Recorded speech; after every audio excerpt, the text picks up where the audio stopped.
कौन कहता है कि बुढ़ापे में इश्क के सिलसिले नहीं होते।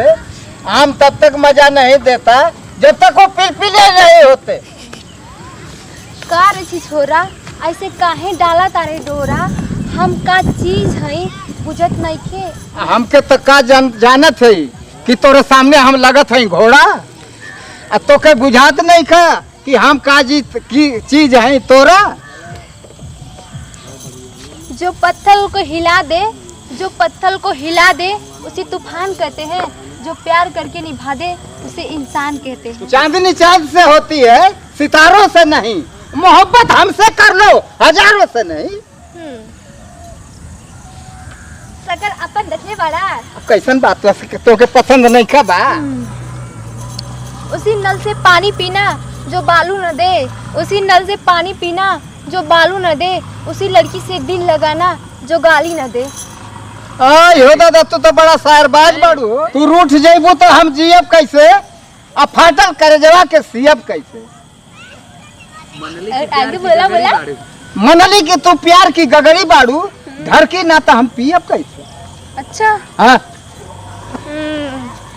उसी गली में आना जाना, जिस गली में लाइट हो, उसी लड़की से दिल लगाना जिसका सीना टाइट। आहा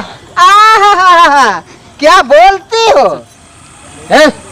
बतावा तू शायरी काहे बोल लू। तू काहे बोला।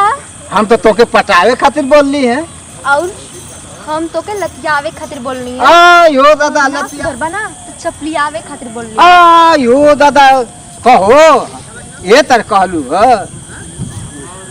देखा हमन के लड़ल गल है आपस में, अब तो हमन के मेल जोल हो जाएगा चाहिए। अच्छा इतना भी अभी तो समझना आयल, अकेल ना आयल का अकेला अब तो हमार तुम्हारा संबंध बन जाए चाहिए। देखा हमके इतना कमजोर मत समझा।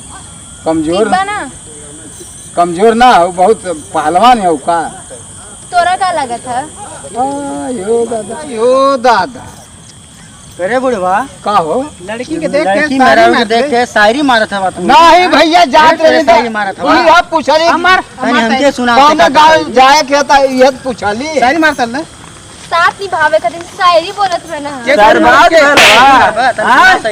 हम कब करिए मर्द अपना पहले शायरी। अरे हम तो सब कहानी हो।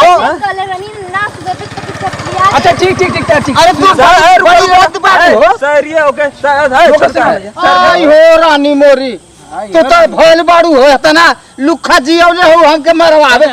लुखा हमने मारा मत है सुना लो बचाला हो हमर रानी मोरी। हम तो के पहले रनी ना। शायरी मारा था। अरे मारा मत भैया, हमार पिछवाड़ बहुत कमजोर है।